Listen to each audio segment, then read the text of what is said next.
Tifu by making my one-night stand breakfast. A few months ago, I got out of a bad relationship, and it took me a while to feel ready to go out again. My first boyfriend turned out to be a real disappointment, so I was hesitant to put myself out there. But when some old friends from high school invited me for a bar crawl, I thought, why not? It was just a chance to have fun and unwind.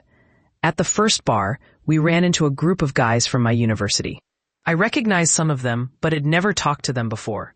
One of my friends decided it was time for me to break out of my shell and dragged us over to chat with them. I felt awkward and ended up sitting quietly in the corner, nursing my drink. Then I noticed one of the guys, Adam, was just as quiet. Our friends, already tipsy, thought it would be hilarious to make us play truth or dare, with the catch being that we had to drink if we didn't want to answer. We ended up sharing a lot of personal stories and drinking more than we intended. By the end of the night, Adam and I were definitely on a different wavelength than everyone else. We discovered we had a lot in common, and I found him really cute. We started laughing and goofing around, and I felt butterflies, not just from the alcohol. Adam had my sense of humor and was genuinely sweet. We wandered off to have deep conversations about feeling left out and the frustrating things people say. When I mentioned I was walking home, he offered to join me.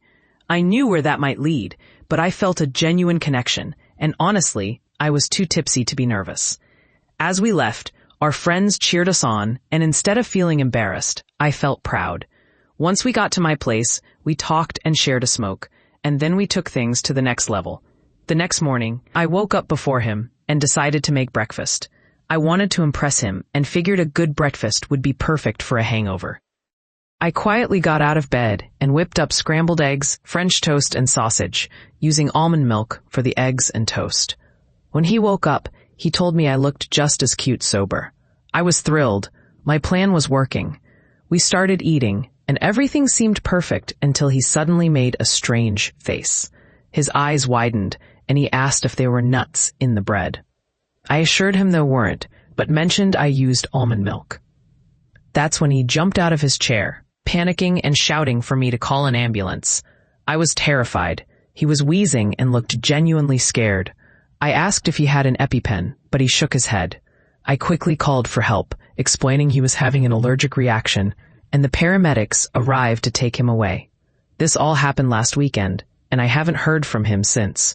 I checked in with his friend and confirmed he's okay, but I guess accidentally triggering a severe allergic reaction isn't the best way to start a romance. TLDR, tried to impress my romantic interest by cooking for him. He went into anaphylaxis and no longer wants to speak to me.